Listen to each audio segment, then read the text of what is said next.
مضل له ومن يضلله فلا هادي له ونشهد أن سيدنا وحبيبنا ومولانا محمدا عبده ورسوله أما بعد فأعوذ بالله من الشيطان الرجيم بسم الله الرحمن الرحيم فأصحاب الميمنة ما أصحاب الميمنة وأصحاب المشأمة ما أصحاب المشأمة والسابقون السابقون أولئك المقربون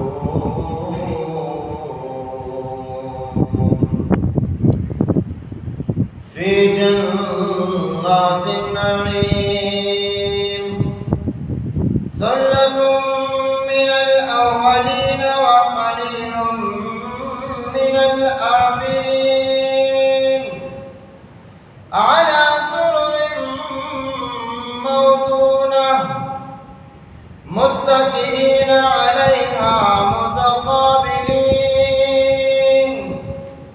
يطوف عليهم بلدان مخلدون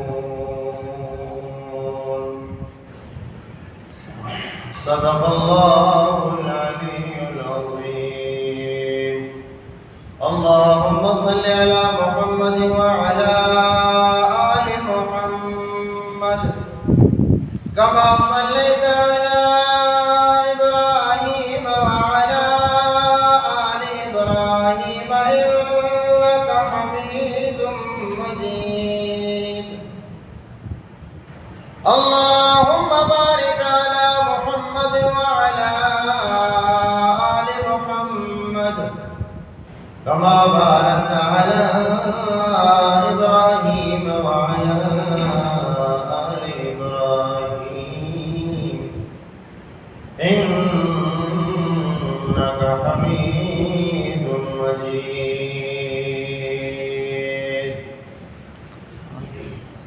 میرے محترم سامعین، یہ ذو الحجہ کا مہینہ ہے۔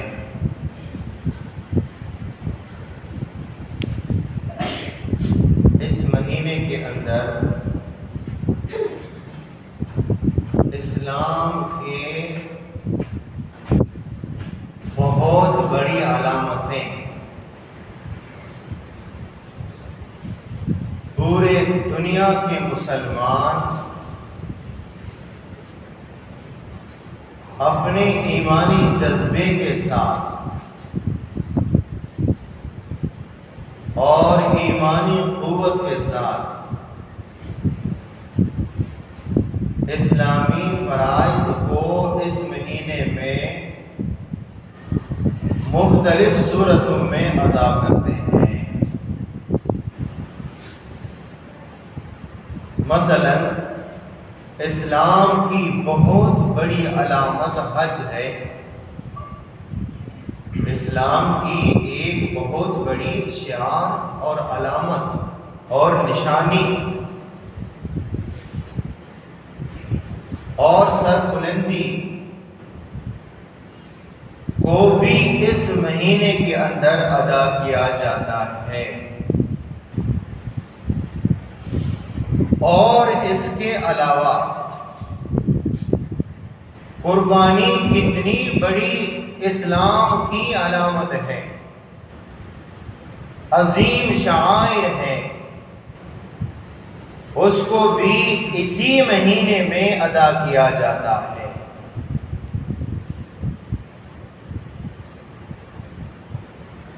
قربانی کا مہینہ ہی سمجھ لیں یا دین کی علامت کو زندہ کرنے والا مہینہ ہی سمجھ لیں، اور اس مہینے میں حضرت عثمان رضی اللہ تعالی عنہ خلیفہ ثالث، داماد رسول، ایک بیٹی نہیں بلکہ اللہ کے نبی نے اپنی 2 بیٹیاں عثمان کے عقد میں دے دی،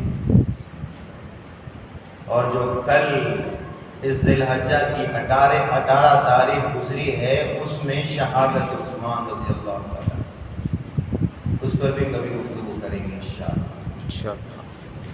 ہمارے لیے سال کے 12 مہینے آپ تاریخ کا کوئی دن اٹھا کر دیکھیں، ایسا دن آپ کو نہیں ملے گا جس میں صحابہ رضوان اللہ تعالی علیہم اجمعین کی قربانی نہ ہو۔ یہ اسلامی سال کا آخری مہینہ، اس میں کس کی شہادت ہے؟ حضرت عثمان رضی اللہ تعالی۔ جو ہی یہ مہینہ ختم ہوتا ہے، اسلامی سال کا پہلا مہینہ شروع ہوتا ہے محرم، اس کی پہلی تاریخ میں ہمیں عمر فاروق خلیفہ ثانی امیر المومنین کی شہادت نظر آتی ہے۔ اسلام کی تاریخ تو شہادتوں سے اور قربانیوں سے بھری پڑی، جس کو ہم انشاءاللہ موقع پر بیان کریں گے۔ آج جو میں نے آیت تلاوت کی، میں کوشش کروں گا کہ اس پر مختصر گفتگو کی جائے۔ سورہ واقعہ کی ابتدائی چند آیات میں نے آپ کے سامنے تلاوت کی۔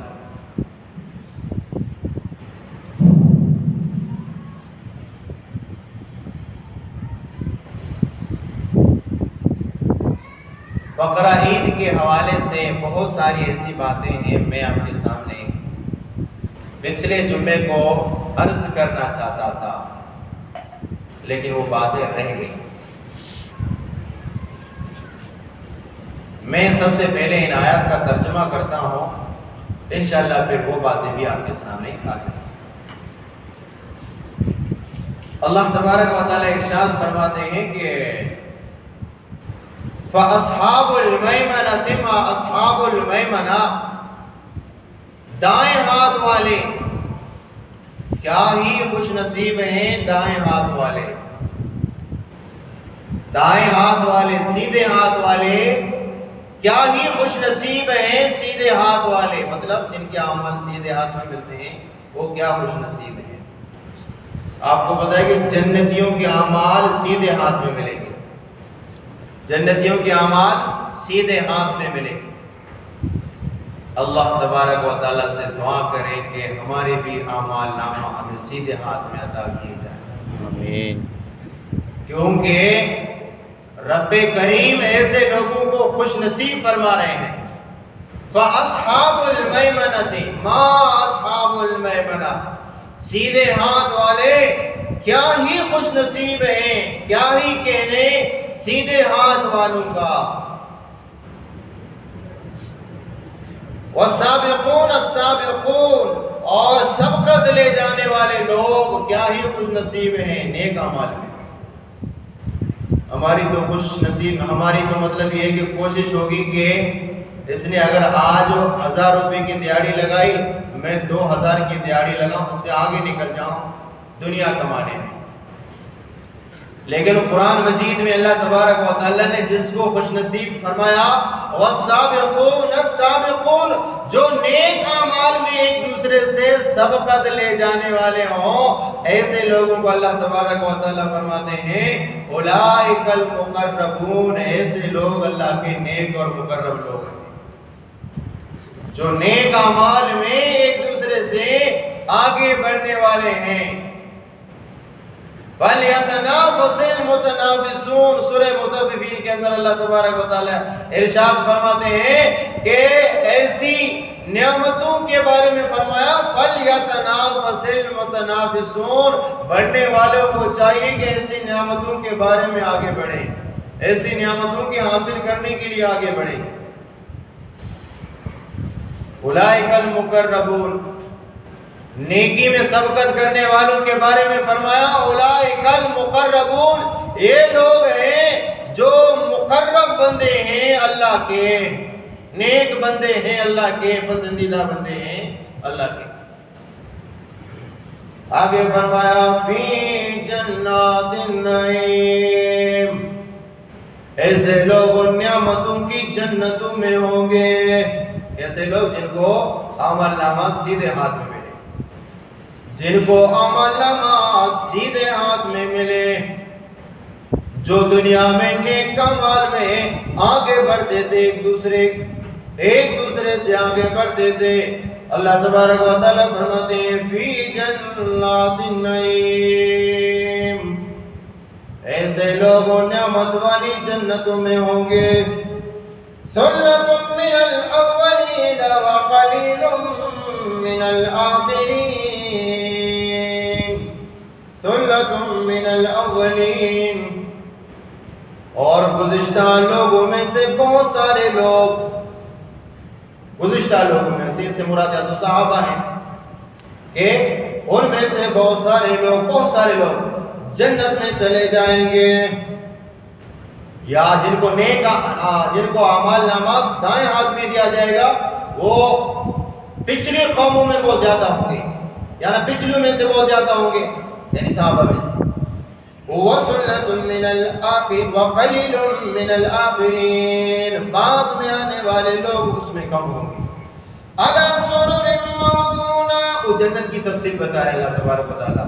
عَلَىٰ سُرُرٍ مَّوْضُونَةٍ، وہ چارپائیوں پر ہوں گے، بنے ہوئے چارپائی جس پر تار کی آزمائش ہو، یعنی جیسے آپ لوگوں نے دیکھا جب سلائی کڑھائی کی جاتی ہے تاروں کے ذریعے سے، ایک ہوتا ہے رسی کے ذریعے سے، ایک ہوتا ہے تاروں کے ذریعے سے، اس میں موتی بھی چڑھایا جاتا ہے، اس میں مہرے بھی لگائے جاتے ہیں، اس میں خوبصورت دانے بھی لگائے جاتے ہیں۔ جنت کے چارپائیوں میں اس طرح کی کیفیت ہوگی۔ دنیا کے چارپائیوں کی طرف صرف رسی نہیں ہوگی، اس میں خوبصورت قسم کے داغے ہوں گے، داغوں میں اندر موتیوں کو پرویا گیا ہوگا، اس طرح کے خوبصورت موتی اور اس طرح کی چیزیں ہوں گی۔ عَلَىٰ سُرُرٍ مَّوْضُونَةٍ، جنتی متقین ان چارپائیوں پر ٹیک لگائے ہوں گے، متقابلین، ایک دوسرے کو دیکھ رہے ہوں گے، آمنے سامنے بیٹھیں گے، ایک دوسرے کو دیکھیں گے۔ مطلب یہ ہے کہ ہو سکتا ہے اس سے یہ تفسیر مراد ہو کہ جنتی ہوگا اور جنتی کی بیویاں ہوں گی، اور ایک دوسرے کو متقابلین، آمنے سامنے ایک دوسرے کو دیکھ رہے ہوں گے۔ دنیا میں ایسا نہیں، دنیا میں کیا ہے، دنیا میں گھر میں جاؤ بیوی اپنا رخ ادھر کر لیتی ہے، شوہر کو دیکھ لو۔ تبھی تو اللہ نے فرمایا جنت میں ایسا نہیں ہوگا، جنت میں میاں بیوی ایک دوسرے کے آمنے سامنے بیٹھیں گے۔ بتا دیا کہ جنتیوں کی علامت ہوتی ہے، یہ نہیں کہ شوہر کا رخ ایسے ہے منہ چڑھایا ہوا ہے، بیوی کا رخ ایسے ہوئے منہ چڑھایا ہوا ہے، تو یہ جنتیوں کی علامت نہیں ہوگی۔ ہو سکتا ہے آگے چل کر دوزخیوں کی علامت پڑے گی، ہو سکتا ہے اس میں یہ ہو، لیکن فرمایا جو جنتی ہوں گے وہ آمنے سامنے ہوں گے۔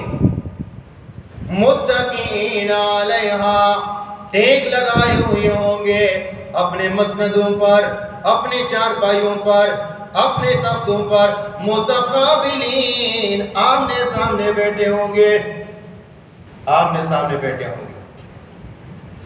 آگے فرمایا یطوف علیہم ولدان مخلدون، نوجوان لڑکے، نوجوان خوبصورت لڑکے، ان کی خدمت میں اللہ تبارک و تعالیٰ مقرر کر دیں گے۔ نوجوان خوبصورت لڑکے اللہ تبارک و تعالیٰ جنتیوں کی خدمت کے لیے مقرر کر دیں گے۔ ایک سوال یہ ہے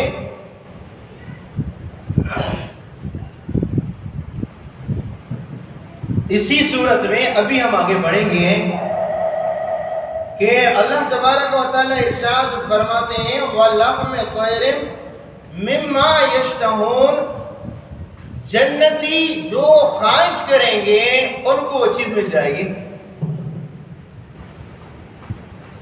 وَلَهُمْ فِيهَا مَا تَشْتَهِيهِ الْأَنفُسُ، یہ قرآن مجید کے کسی اور مقام پہ غالباً سورہ حامیم سجدے میں ہے. وَلَهُمْ فِيهَا مَا تَشْتَهِيهِ الْأَنفُسُ، جو ان کی خواہش ہوگی جنتیوں کو وہ چیز مل جائے گی. جنتی خواہش کریں گے کہ یہ چیز مجھے مل جائے. مثلا مجھے مرغی کا بنا ہوا گوشت چاہیے، اس کی خواہش ہوگی، اللہ تبارک و تعالیٰ فوراً وہ چیز اس کے سامنے رکھ دیں گے. مجھے فلان قسم کا میوہ مثلا انگور چاہیے، وہ چیز فوراً اس کے سامنے موجود ہوگی. کیونکہ اگر اس کے لیے بھی 1 گھنٹہ چاہیے 2 گھنٹہ چاہیے تو پھر دنیا میں اور ماڑی پور، جنت میں اور ماڑی پور میں کیا فرق ہے؟ صحیح یہی ہے نا. دنیا میں مکے میں مجھے انگور چاہیے، میں کسی کو بھیج دیتا ہوں ماڑی پور سے آدھے گھنٹے کے بعد لے کر آتا ہے. تو جنت میں بھی جی ملے تو پھر کیا فائدہ ہے؟ یہاں پہ محنت ہے، آپ پیسہ نکالیں گے، کسی کو بھیجیں گے، وہ جا کر عمران کوچ پہ سوار ہوگا، ماڑی پور جائے گا، آدھا گھنٹہ لگے گا، تب جا کر میں انگور کھاؤں. اور جنت میں بھی ایسا ملے تو وہی تو تکلیف ہے. حالانکہ جنت نام ہے راحت کا، تکلیف کا نام نہیں ہے. اب سوال یہ ہے کہ جب سب کچھ مجھے میری چاہت پر ملے گی تو نوکر کی کیا ضرورت ہے؟ سوال سمجھو.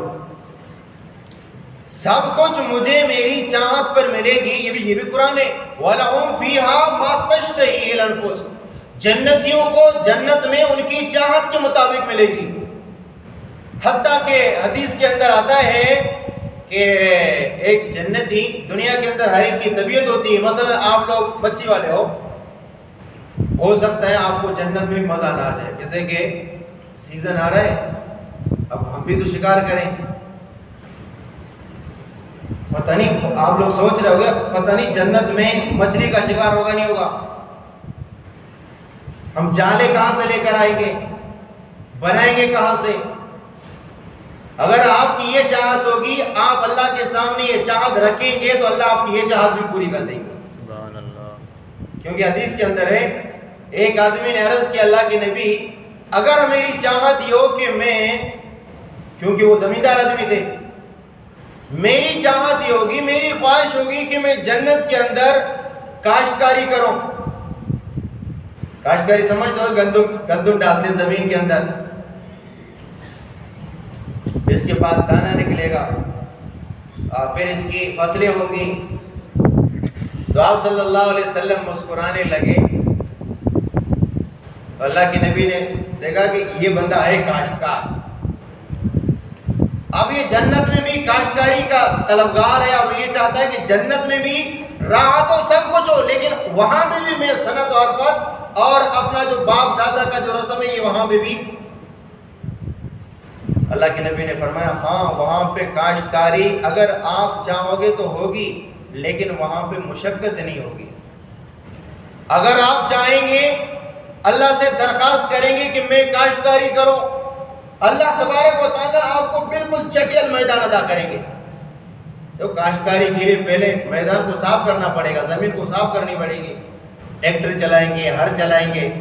اللہ تبارک و تعالیٰ فرماتے ہیں ادھر ٹریکٹر چلانے کی ضرورت نہیں، میں تمہیں ہموار زمین عطا کروں گا. پھر کیا ہوگا؟ دانا تمہارے ہاتھ میں دے دوں گا. اسی وقت آپ دانا ڈال دو گے، آپ دیکھیں گے اسی وقت دانا نکلے گا اور آپ کی فصل اسی وقت تیار ہوگی اور کاٹنے کے قابل ہو جائے گی. اسی طرح اگر آپ کے دل کے اندر مچھلی کے شکار کا جس کی خواہش ہے، انشاءاللہ یہ خواہش بھی پوری ہوگی. کیوں؟ قرآن کہتا ہے وَلَكُمْ فِيهَا مَا تَشْتَهِي الْأَنفُسُ، لیکن آپ کی خواہش انشاءاللہ نہیں ہوگی، سب چیزیں ملے گی، کام کا مشقت اٹھانے کی کیا ضرورت ہے۔ وَلَكُمْ فِيهَا مَا تَشْتَهِي الْأَنفُسُ، اگر آپ چاہیں گے کہ مجھے جو آپ کی پسندیدہ خوراک ہوگی وہ آپ کو مل جائے گی، مثلا آپ کی پسندیدہ خوراک مثلا کیکڑا ہے، آپ یہ چاہو کہ کیکڑے کا بانپلا آ جائے تو اسی وقت آ جائے گا۔ ایک مثال دے رہا ہوں، ضرور نہیں کہ ہر ایک کی خواہش یہی ہو۔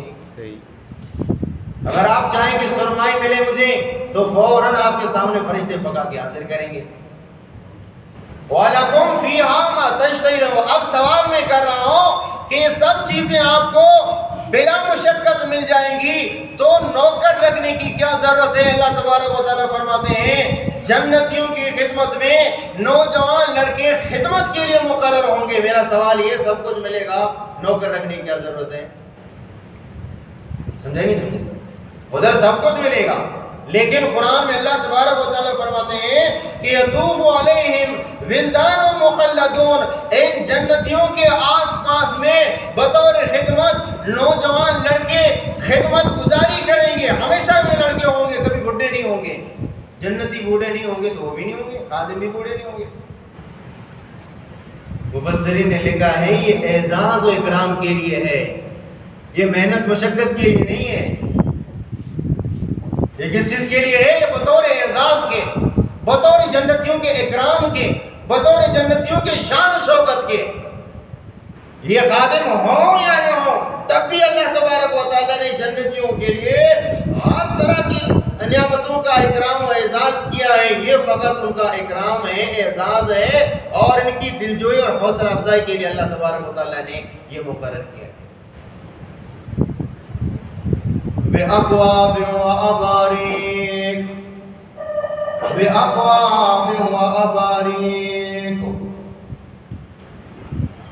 آپ پورے ہوں گے، خوبصورت گلاسیں ہوں گی، وَقَاسِم مِّن مَّعِينٍ، بہتا ہوا چشمہ ہوگا۔ شراب پئیں گے، جنت کا جنت کی شراب پئیں گے۔ اب یہاں پہ جو شراب پیے گا ٹن ہوگا، یہاں پہ آپ نے دیکھا ہوگا نا، اللہ کرے کہ آپ نہ دیکھیں، لیکن کبھی کبھار نظر آتے ہیں بدبخت کہ شراب پینے کے بعد وہ ٹن ہوں گے، کبھی ادھر گرتے ہیں، کبھی ادھر گرتے ہیں، کبھی ادھر گرتے ہیں، کبھی ادھر گرتے ہیں، کبھی 4 گالی اپنے آپ کو دیتے ہیں تو 8 گالی اپنی بیوی کو دیتے ہیں۔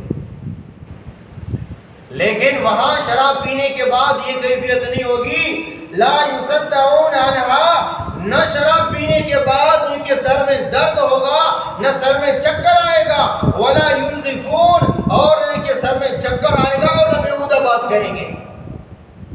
ایک اور مقام پہ اللہ تبارک و تعالیٰ ارشاد فرماتے ہیں غالباً سورہ نبا کے اندر کہ اللہ تبارک و تعالیٰ فرماتے ہیں کہ وَكَأْسًا دِهَاقًا، چلکتے ہوئے جام پئیں گے، لا يسمعون فيها لغوا ولا كذابا، وہ شراب پینے کے بعد، جنتی شراب پینے کے بعد نہ وہ بیہودہ بات کریں گے اور نہ جھوٹ بولیں گے، وہ پاکیزہ شراب ہوگی۔ شراب پینے کے بعد نہ کیا کریں گے؟ لغون، بیہودہ بات بھی نہیں ہوگی، ولا کذابا، اور جھوٹ بھی نہیں بولیں گے۔ کیونکہ دنیا میں ایسا ہوگا کہ دنیا میں شراب پینے کے بعد انسان اس طرح کی کیفیت اختیار کرے گا۔ کتنے قسم کی نہریں ہوں گی جنت میں؟ جنت میں کتنی قسم کی نہریں ہوں گی؟ یاد نہیں ہے، سبق بھول گیا آپ لوگ۔ یہ میں نے آپ کو بتایا ہے، یہ سبق میں نے آپ کو بتایا کہ جنت میں کتنی قسم کی نہریں ہوں گی؟ 4 قسم کی نہریں ہوں گی۔ کتنی قسم کی نہریں ہوں گی؟ 4 قسم کی نہریں ہوں گی۔ وہ آیت مجھے اگر یاد آ جائے تو میں بھی آپ کو دکھاؤں۔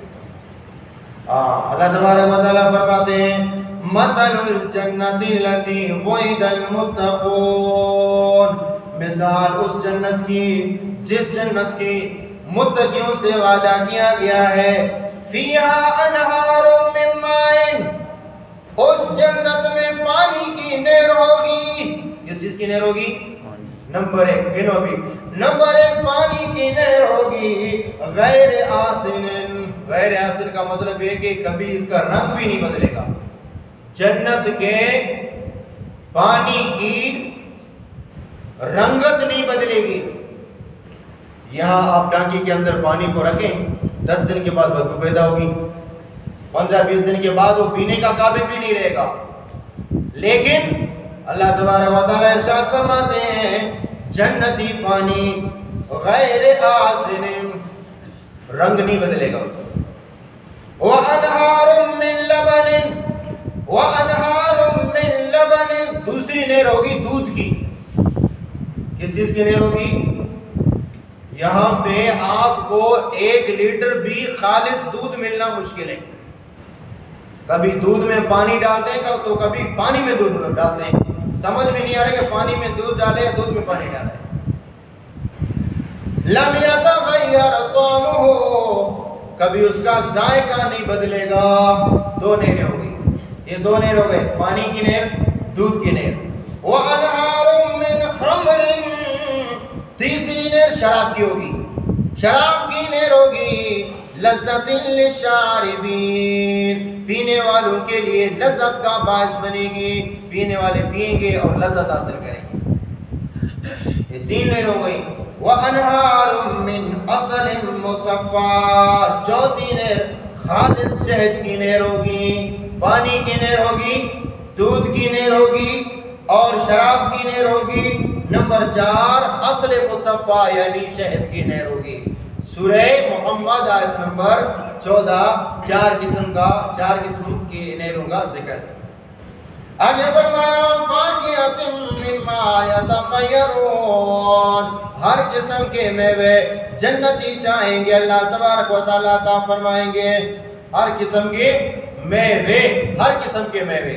ولحم طیر، ولحم طیر، پرندے کا گوشت ہوگا. ولحم طیر کس چیز کا گوشت ہوگا؟ مرغی کے گوشت کا ذکر نہیں ہے، پرندے کے گوشت کا ذکر ہے. ولحم طیر، فتویٰ نہیں دے رہا ہوں کہ آپ یہ کہیں کہ مرغی کا گوشت حرام ہے. ولحم طیر، جبکہ ابھی آپ کے پاس عید کا گوشت ہے، عید کا گوشت کا، عید کے گوشت کے بہت سارے لوگ فضائل بیان کرتے ہیں، میں کہتا ہوں آپ عید کا گوشت کھائیں. وَلَحْمِ طَيْرٍ، آپ پورے سال پکوڑا کھاتے ہو، بھجیا کھاتے ہو، آلو کھاتے ہو، تو عید کا گوشت کھاؤ. حدیث پاک میں آتا ہے کہ نبی اکرم صلی اللہ علیہ وسلم، اب میں یہ بات اس لیے کر رہا ہوں کہ کچھ دن پہلے میں نے ایک خبر پڑھی ہے کہ عید کے دوسرے دن یا تیسرے دن خبروں میں آیا کہ بھی بہت زیادہ گوشت کھانے کی وجہ سے لوگ دھڑا دھڑ اسپتالوں میں آ رہے ہیں. یعنی عید کا گوشت کھانے کے بعد لوگ کہاں آ رہے ہیں؟ اسپتالوں میں آ رہے ہیں. یہ وہ دال خور ہیں، پورے سال دال کھاتے ہیں، تو پھر عید کا گوشت ان کو راس نہیں آتا. نبی اکرم صلی اللہ علیہ وسلم نے ایک مرتبہ ایک صحابی کے گھر تشریف لائے. صحابی کا نام ہے ابو رافع رضی اللہ تعالیٰ عنہ. ہانڈی میں کچھ پک رہا تھا. آپ صلی اللہ علیہ وسلم نے ارشاد فرمایا اس کے اندر ہے کیا؟ کہا کہ اللہ کے نبی شاتن اہدیت لنا، کسی نے بکری کا گوشت ہمیں بطور ہدیہ اور بطور تحفہ کی دیا ہے، وہ ہانڈی میں پک رہا ہے. آپ صلی اللہ علیہ وسلم نے ارشاد فرمایا ناولنی الذراع، مجھے ایک شانے کا گوشت دے دو، یہ شانہ دستی کا گوشت دے دو مجھے. اس صحابی نے پورا دستی اٹھا کر اللہ کے نبی کو دے دیا. آپ صلی اللہ علیہ وسلم نے تناول فرمایا. صحابی کو اللہ کے نبی نے فرمایا ناولنی الذراع، اور دوسرا اگر دستی کا گوشت ہے وہ بھی مجھے دے دو. تو صحابی نے وہ بھی عطا کر دیا. آپ صلی اللہ علیہ وسلم نے وہ بھی تناول فرمایا. آپ صلی اللہ علیہ وسلم نے فرمایا کہ ناولنی الذراع، تیسرا دستی کا گوشت مجھے دے دو. صحابی نے فرمایا اللہ کے نبی بکرے کے 2 ہی دستے ہوتے ہیں. آپ صلی اللہ علیہ وسلم نے ارشاد فرمایا تم اگر میرے کہنے پر ہانڈی کی طرف چلے جاتے کہ میں اللہ کے نبی کو دستی کا گوشت نکالتا جاؤں اور اللہ کے نبی کو پیش کرتا جاؤں، مسلسل آپ کو ہانڈی سے دستی کا گوشت ملتا رہتا۔ سبحان اللہ۔ تھوڑا سا کھا لیا جلاب ہو گیا، تھوڑا سا گوشت ہے۔ بہت سارے لوگ، کیونکہ ہمارے پاس تو پکی لینے کے لیے لوگ آتے ہیں نا، تھوڑا سا گوشت کھایا بولا جلاب ہو گیا۔ آپ صلی اللہ علیہ وسلم نے 2 مرتبہ دستی کا گوشت کھایا۔ اندازہ لگاؤ دستی کے گوشت میں کتنے کلو آتے ہیں۔ اس میدے کو ہم نے عادت اس کی ڈالی ہے آلو چولے سے، تو کیا فرمایا وَلَحْمِ طَيْرٍ، اللہ کے نبی نے گوشت کو پسند فرمایا، گوشت کو پسند فرمایا۔ تبھی تو کہتے ہیں جتنے بھی جنگجو اور فاتح گزرے ہیں وہ سارے کے سارے گوشت کھایا کرتے تھے۔ جتنے بھی فاتح گزرے ہیں نا، جنہوں نے ملکوں کو فتح کیا ہے، وہ گوشت کھایا کرتا ہے۔ اور شیر بھی گوشت کھاتا ہے۔ شیر کیا کھاتا ہے؟ تو لہٰذا آپ عید کا گوشت کھاؤ گے انشاءاللہ پیٹ آپ کا زیادہ سے زیادہ صاف ہوگا، جلاب کیا صاف ہوگا۔ ایک حکیم کے پاس ایک بندہ چلا گیا، اس نے اپنی بیماری بتا دی، تو اس نے کہا کہ ایسی دوائی دے دی کہ اس کا جلاب اسٹارٹ ہو گیا۔ ایک ہفتے کے بعد آؤ، ایک ہفتے کے بعد آیا، بولا حکیم صاحب بہت جلاب آ رہا ہے۔ کہا کہ یہ گولی لے لیں، یہ بھی جلاب کی گولی۔ کہا وہ تو خود پہلے سے نہیں روک رہا ہے، کہتا ہے یہ کہو، میری بات مان لو، یہ کہا لیا۔ ایک ہفتے کے بعد آیا اور جلاب زیادہ ہو گیا۔ تیسری دوائی دے دی، اس سے بڑھ کر جلاب کی ہے۔ حکیم صاحب پہلے کنٹرول نہیں ہو رہا ہے اور آپ کہہ رہے ہو یہ بھی لے لو۔ وہ بیچارہ مریض تیسرے ہفتے میں دنیا کو چھوڑ کے چلا گیا، فوت ہو گیا۔ اس کے رشتہ داروں نے حکیم صاحب کو کہا کہ آپ کی دوا کی وجہ سے ہمارا رشتہ دار فوت ہو گیا۔ کہا صاف ہو کے تو قبر میں چلا گیا۔ جیسے قبض کے ساتھ اگر قبر میں چلا جاتا تو صاف ہو کے چلا گیا نا، تو یہ میرے دوائی کا کمال ہے کہ صاف ہو کے قبر میں چلا گیا۔ تو اگر آپ کو عید کے گوشت کی وجہ سے جلاب ہوتا تو صحیح پیٹ صاف ہو، پورے سال آپ کا پیٹ صاف نہیں تھا، تو عید کے گوشت کی کرامت ہے، کمال ہے، اس سے آپ صاف ہو گئے۔ تو فرمایا وَلَحْمِ طَيْرٍ مِّمَّا يَشْتَهُونَ، پرندے کا گوشت کھائیں گے، پرندے کا گوشت کھائیں گے جنتی۔ وَحُورٌ عِین، کھانے پینے کے علاوہ کیا ہوگا؟ وَحُورٌ عِین، موٹی موٹی آنکھیں والی حوریں ہوں گی، کَأَمْثَالِ اللُّؤْلُؤِ الْمَكْنُونِ، جیسے چھپے ہوئے موتی ہیں۔ حوریں بھی چھپی ہوئی ہوں گی، سارے بازار اپنے آپ کو ظاہر نہیں کریں گی۔ اور غیرت مند آدمی کی علامت ہوتی ہے، ایماندار عورت کی علامت ہوتی ہے کہ برسر بازار اپنی نمائش نہ کرے، یہ فقط اپنے شوہروں کے لیے مزین اور خوبصورت کرے۔ اللہ تبارک و تعالیٰ نے کیا فرمایا؟ حوروں کی اور بھی صفات بیان ہو سکتی تھی، لیکن اللہ تبارک و تعالیٰ نے فرمایا جیسے چھپے ہوئے موتیاں ہیں۔ چھپی ہوئی کیا ہے؟ موتیاں ہیں۔ جزاء بما كانوا يعملون، یہ بدلہ ہے ان لوگوں کے لیے جو دنیا میں نیک عمل کیا کرتے تھے۔ حوروں کے ذکر کے بعد اللہ تبارک و تعالیٰ نے فوراً ایک چیز کا ذکر فرمایا، لا يسمعون فيها لغوا ولا تأثیما۔ اللہ تبارک و تعالیٰ ارشاد فرماتے ہیں، حوروں کے ذکر کے بعد کیا فرمایا؟ لا يسمعون فيها لغوا، بیہودہ بات نہیں سنیں گے۔ جنتی بیہودہ بات نہیں سنیں گے، یعنی جنتیوں کی بیویوں کو ذکر کرنے کے بعد اللہ تبارک و تعالیٰ نے فرمایا جنتی بیہودہ بات نہیں سنیں گے۔ کیا مطلب ہے؟ خوبصورت حوریں ہوں گی، خوبصورت بیویاں ہوں گی، لیکن پھر بھی شوہر کے سامنے نخرے سے بات نہیں کریں گی۔ دنیا کے اندر آپ نے دیکھا ہوگا شوہر بیچارہ پورا دن تھک کے گھر میں آ جاتا ہے، اب بیویوں کو چاہیے کہ ایسا کوئی رویہ اختیار کرے شوہر کے سامنے کہ شوہر کی تھکاوٹ ختم ہو جائے۔ شوہر کی تھکاوٹ کیا ہو جائے؟ ختم ہو جائے۔ 10-12 گھنٹے انہی بیوی بچوں کے لیے کام کر کے گھر میں تھکا مندہ شوہر آ جاتا ہے۔ اب بیوی کی طرف سے اگر ایسا ہیبت ناک اور خطرناک لہجے سے اگر شوہر کے لیے بات ہو، شوہر کا استقبال ہو، تو پھر میرے خیال سے یہ وہ بیویاں نہیں ہوگی، خوبصورت ہوگی، اللہ تبارک و تعالیٰ فرماتے ہیں کتنی خوبصورت ہوں گی کہ عرباً اترابا، خوبصورت ہوں گی، محبت کرنے والی ہوں گی اور شوہر کے ہم عمر ہوں گی، لیکن اچھا انا انشأناہن انشاء، ہم نے اپنے دست قدرت سے ان کو بنایا ہوگا، اتنی خوبصورت ہوں گی، لیکن اس کے باوجود لا يسمعون فيها لغوا ولا تأثیما، گناہ کی بات ان کی زبان سے نہیں نکلے گی، فضول بات ان کی زبان سے نہیں نکلے گی، ایک ہی جملہ نکلے گا الا قیلا سلاما سلاما، جب بھی شوہر گھر کے اندر آئے گا بیوی کی طرف سے ایک ہی بات ہوگی السلام علیکم، السلام علیکم کے الفاظ۔ تو اسی طرح آج کی بیویوں کو چاہیے کہ جنتی صفات اپنے اندر پیدا کریں، جنتی صفات، کہ شوہر گھر میں آ جائے تو السلام علیکم، السلام علیکم۔ ایسے بھی ہم نے ماشاءاللہ گھرانے دیکھے ہیں، شوہر جب گھر تشریف لے کے جاتا ہے بیویاں یقین جانے اپنے پلکے نچاور کرتے ہیں، ایسے بھی۔ تو ایسے لوگوں کے گھر میں برکت بھی ہوتی ہے، راحت بھی ہوتی ہے، سکون بھی ہوتا ہے، اور جہاں پہ ہر وقت ایک کے ہاتھ میں جوتا اور دوسرے کے ہاتھ میں جھاڑو ہو، نہ ادھر برکت ہے نہ رحمت ہے، ہر وقت مطلب کبھی یہ بیماری، کبھی وہ تنگی، کبھی یہ تکلیفی۔ فرمایا اللہ قلیلا سلاما سلاما واصحاب الیمین ما اصحاب الیمین، سیدھے ہاتھ والے کیا ہی خوش نصیب ہیں سیدھے ہاتھ والے، فی صدر، اس کے علاوہ بھی جنت میں بہت ساری چیزیں ہوں گی، کچھ کا ذکر ہے، فی صدر مخضود، بیریاں ہوں گی بغیر کانٹے والے۔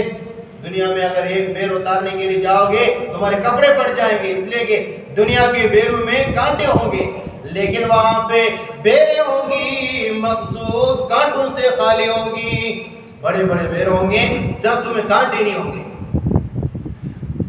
وَطَلْحٍ مَنْضُودٍ، کیلے ہوں گے تہبتیں کیلے ہوں گے، کیلے کے اوپر کیلا، کیلے کے اوپر کیلا، کیلے کے اوپر کیلا۔ وَظِلٍّ مَمْدُودٍ، لمبے سائے ہوں گے۔ وَمَاءٍ مَسْكُوبٍ، بہتا ہوا پانی ہوگا۔ اچھا آپ کے ذہن میں آیا کہ چند چیزوں کا ذکر ہوگا، کیلا ہوگا، انگور ہوگا، اور اسی طرح حوریں ہوں گی، اور اس کے علاوہ اور جنت میں کچھ نہیں ہوگا، 2-3 چیزوں کا اللہ نے ذکر فرمایا۔ فرمایا نہیں، وَفَاكِهَةٍ كَثِيرَةٍ، اور بھی بہت ساری چیزیں ہوں گی، اور بھی بہت ساری چیزیں ہوں گی۔ یہ تو ہم نے بطور مثال تاکہ آپ کے منہ میں پانی آ جائے چند چیزوں کا ذکر کیا ہے۔ انسان تو لالچ ہے نا، کچھ اس کو سناؤ گے تو عمل کرے گا، نماز پڑھے گا۔ بہت سارے لوگ کہتے ہیں یار نماز پڑھیں گے تو کیا ملے گا، وہ تو یہ سمجھیں گے دنیا میں 2 روٹی مل جائے نماز کی عوض میں، بس۔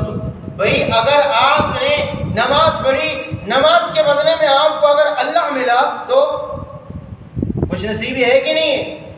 آپ اپنی سوچ اتنی چھوٹی کیوں کرتے ہو کہ میں نے اتنے سال نماز پڑھی ہے لیکن ملا کچھ نہیں، اور فلان بندہ دیکھو نماز نہیں پڑھتا ہے، ویگو گاڑی میں سوار ہے، ابھی کیا کرو، چھلانگ مارو، خودکشی کرو، کیا کرو؟ یہ اللہ کی مرضی ہے، کسی کو زیادہ دے دے کسی کو کم دے دے، اللہ تبارک و تعالیٰ کی تقسیم پر تم کیوں ناراض ہو؟ اَهُمْ يَقْسِمُونَ رَحْمَتَ رَبِّكَ، کیا تم اللہ کی رحمتوں کو تقسیم کرو گے؟ نَحْنُ قَسَمْنَا مَعِيشَتَهُمْ، روزی تقسیم کرنے والے ہم ہیں، اللہ تبارک و تعالیٰ کا ارشاد ہے۔ روزی تقسیم کرنے والا کون ہے؟ نَحْنُ قَسَمْنَا مَعِيشَتَهُمْ، روزی تقسیم کرنے والے ہم ہیں، کسی کو کم دے دیں کسی کو زیادہ دے دیں، یہ ہماری مرضی ہے۔ اللہ تبارک و تعالیٰ سے دعا ہے کہ اللہ ہمیں صحیح معنوں میں قرآن پر عمل کرنے کی توفیق عطا فرمائے۔ وآخر دعواہم الحمدللہ رب العالمین۔